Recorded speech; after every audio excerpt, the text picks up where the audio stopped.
Hello, welcome to Goodnight Flagstaff. I'm Bryan Cooperrider, excited to be reading to you once again through the Goodnight Flagstaff program.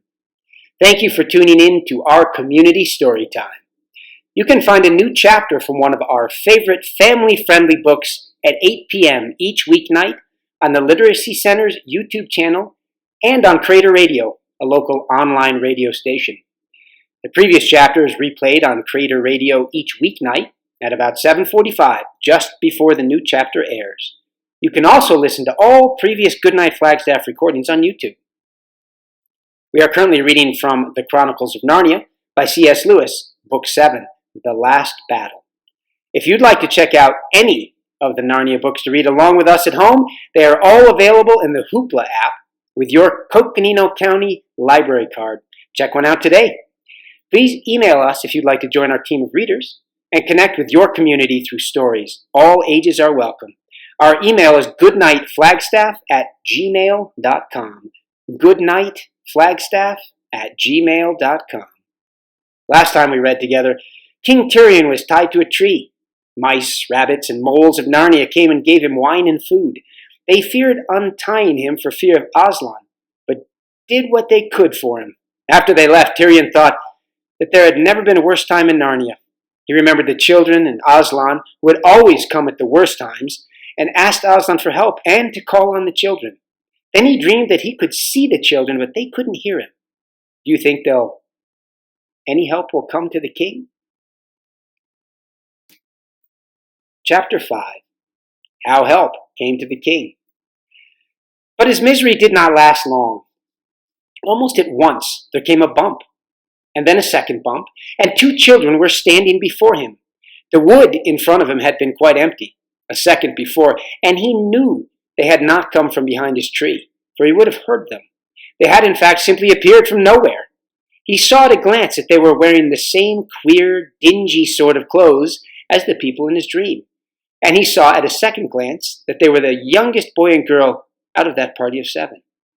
"Gosh," said the boy, "that took one's breath away. I thought—" "Hurry up and get him untied," said the girl. "We can talk afterwards." Then she added, turning to Tirian, "I'm sorry we've been so long. We came the moment we could." While she was speaking, the boy produced a knife from his pocket and was quickly cutting the king's bonds. Too quickly, in fact, for the king was so stiff and numb that when the last cord was cut, he fell forward on his hands and knees. He couldn't get up again till he had brought some life back into his legs by a good rubbing. "I say," said the girl, "it was you, wasn't it, who appeared to us that night when we were all at supper, nearly a week ago?" "A week, fair maid?" said Tirian. "My dream led me into your world scarce 10 minutes since."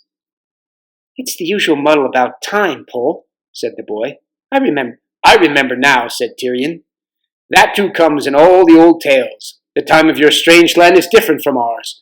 But if we speak of time, 'tis time to be gone from here, for my enemies are close at hand. Will you come with me?" "Of course," said the girl. "It's you we've come to help." Tirian got to his feet and led them rapidly downhill, southward and away from the stable.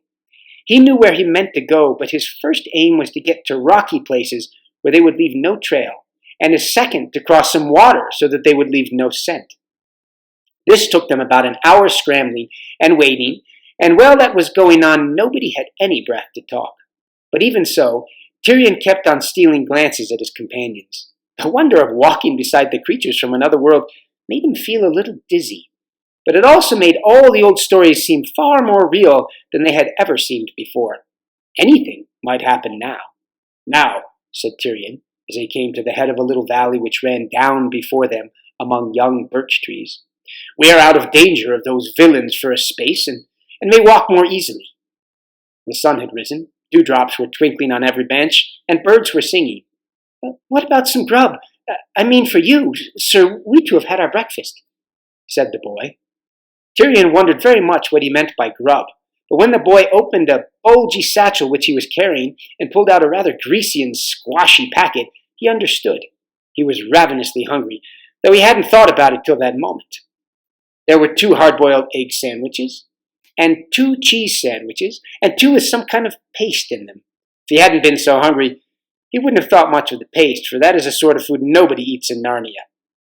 By the time they'd eaten all 6 sandwiches, they had come to the bottom of the valley, and there they found a mossy cliff with a little fountain bubbling out of it. All 3 stopped and drank and splashed their hot faces. "And now," said the girl, as she tossed her wet hair back from her forehead, "aren't you going to tell us who you are and why you were tied up and what it's all about?" "With a good will, damsel," said Tyrion, "but we must keep on the march." So while they went on walking, he told them who he was, all the things that had happened to him. "And now," he said at the end, "I'm going to a certain tower, one of 3 that were built in my grandsire's time, to guard Lantern Waste against certain perilous outlaws who dwelled there in his day. By Aslan's goodwill I was not robbed of my keys. In that tower we shall find stores of weapons, and mail and some victuals also, though no better than dry biscuit. There also we can lie safe while we make our plans. And now, prithee, tell me who you 2 are and all your story." "I'm Eustace Scrubb, and this is Jill Pole," said the boy. "And we were here once before, ages and ages ago, more than a year ago by our time, and there was a chap called Prince Rillian, and they were keeping this chap underground, and Puddleglum put his foot in—" "Ha!" cried Tyrion. "Are you then that Eustace and that Jill who rescued King Rillian from his long enchantment?" "Yes, that's us," said Jill. "So he's King Rillian now, is he? Oh, of course he would be. I forgot." "Nay," said Tyrion. "I am the 7th in descent from him. He has been dead over 200 years. Jill made a face. "Ugh," she said. "That's the horrid part about coming back to Narnia." But Eustace went on. "Well, now you know who we are, sire," he said, "and it was like this. The professor and Aunt Polly had got us all friends of Narnia together—" "I know not these names, Eustace," said Tyrion. "They're the 2 who came into Narnia at the very beginning, the day all the animals learned to talk." "By the lion's mane!" cried Tyrion. "Those 2, the Lord Diggory and the Lady Polly, from the dawn of the world, and still alive in your place. The wonder and the glory of it. But tell me. "She isn't really our aunt, you know," said Eustace. "She's Miss Plummer, but we call her Aunt Polly. Well, those 2 got us all together, partly just for fun, so that we could all have a good jaw about Narnia, for of course there's no one else we can ever talk to about things like that, but partly because the professor had a feeling that we were somehow wanted over here. Well, then you came in like a ghost or goodness knows what, and nearly frightened the lives out of us, and vanished without saying a word. After that, we knew for certain there was something up. The next question was how to get here. You can't just go wanting to. So we talked, and at last the professor said the only way would be by the magic rings. It was by those rings that he and Aunt Polly got here long, long ago when they were only kids, years before we younger ones were born. But the rings had all been buried in the garden of a house in London. That's our big town, sire. And the house had been sold, so then the problem was how to get at them. You'll never guess what we did in the end. Peter and Edmund, that's the High King Peter, the one who spoke to you, went up to London to get into the garden from the back, early in the morning before people were up. They were dressed like workmen so that if anyone did see them, it would look as if they'd come to do something about the drains. I wish I'd been with them. It must have been glorious fun, and they must have succeeded, for next day Peter sent us a wire. That's a sort of message, sire. I'll explain about it some other time, to say he'd got the rings, and the day after that was the day Paul and I had to go back to school.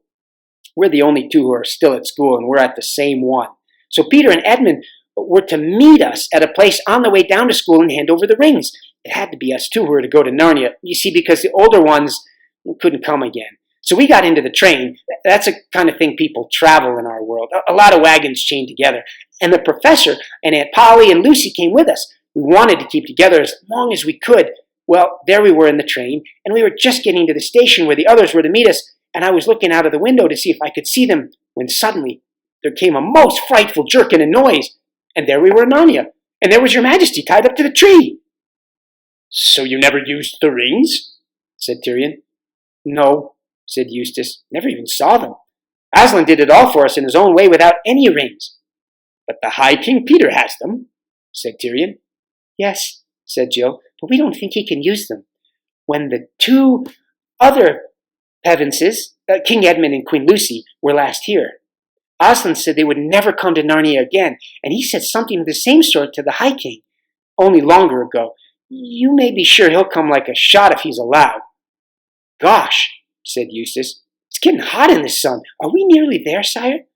"Look," said Tyrion, and pointed. Not many yards away, gray battlements rose above the treetops, and after a minute's more walking, they came out in an open, grassy space. A stream ran across it, and on the far side of the stream stood a squat, square tower, with very few and narrow windows, and one heavy-looking door in the wall that faced them. Tyrion looked sharply this way and that, to make sure that no enemies were in sight. Then he walked up to the tower and stood still for a moment, fishing up his bunch of keys, which he wore inside his hunting dress, on a narrow silver chain that went round his neck. It was a nice bunch of keys that he brought out, for 2 were golden, and many were richly ornamented. You could see at once that they were keys made for opening solemn and secret rooms and palaces, or chests and caskets of sweet-smelling wood that contained royal treasures. But the key which he now put into the lock of the door was big and plain and more rudely made. The lock was stiff, and for a moment Tyrion began to be afraid that he would not be able to turn it.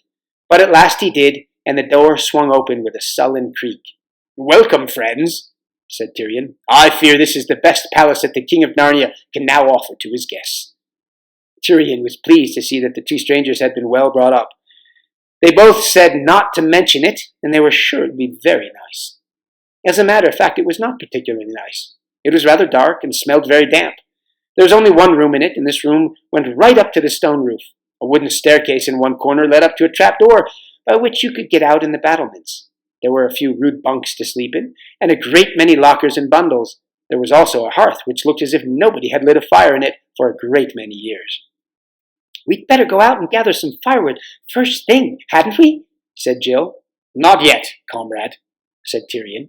He was determined that they should not be caught unarmed, and began searching the lockers, thankfully remembering that he had always been careful to have these garrison towers inspected once a year to make sure that they were stocked with all things needful. The bowstrings were there in their coverings of oiled silk. The swords and spears were greased against rust, and the armor was kept bright in its wrappings. But there was something even better.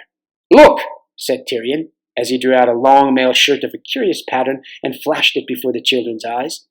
"That's a funny-looking mail, sire," said Eustace. "Aye, lad," said Tyrion. "No Narnian dwarf smith that. 'Tis mail of Calormen, outlandish gear. I have ever kept a few suits of it in readiness. For I never knew when I or my friends might have reason to walk unseen in the Tisrock's land. And look on this stone bottle. In this there is a juice which, when we have rubbed it on our hands and faces, will make us as brown as Calormen." "Oh, hooray!" said Jill. "Disguise! I love disguises!" Tyrion showed them how to pour out a little of the juice into the palms of their hands, and then rub it well over their faces and necks right down to the shoulders, and then on their hands right up to the elbows. He did the same himself. "After this has hardened on us," he said, "we may wash in water and it will not change. Nothing but oil and ashes will make us white Narnians again. And now, sweet Jill, let us go and see how this mail shirt becomes you. 'Tis something too long, yet not so much as I feared. Doubtless it belonged to a page in the train of one of their Tarkis hens." After the mail shirts, they put on Calormen helmets, which are little round ones fitting tight to the head and having a spike on top. Then Tyrion took long rolls of some white stuff out of the locker and wound them over the helmets till they became turbans, but the little steel spike still stuck up in the middle. He and Eustace took curved Calormen swords and little round shields. There were no sword light enough for Jill, but he gave her a long straight hunting knife which might do for a sword in a pinch. "Hast any skill with the bow, maiden?" said Tyrion. "Nothing worth talking of," said Jill, blushing. "Scrub's not bad." "Don't you believe her, sire," said Eustace. "We've both been practicing archery ever since we got back from Narnia last time, and she's about as good as me now. Not that either of us is much." Then Tyrion gave Jill a bow and a quiver full of arrows. The next business was to light a fire, for inside that tower it still felt more like a cave than like anything indoors, and set one shivering.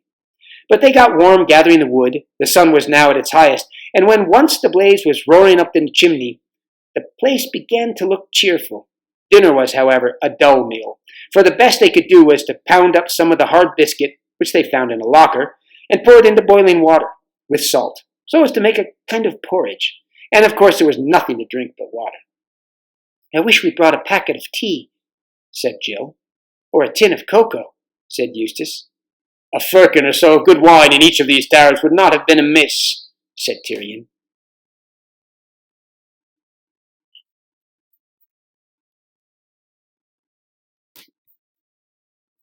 All right, thanks for joining us here. Thanks for tuning in. That's the end of Chapter 5. Join us next time for Chapter 6 of The Last Battle. Good night, Flagstaff.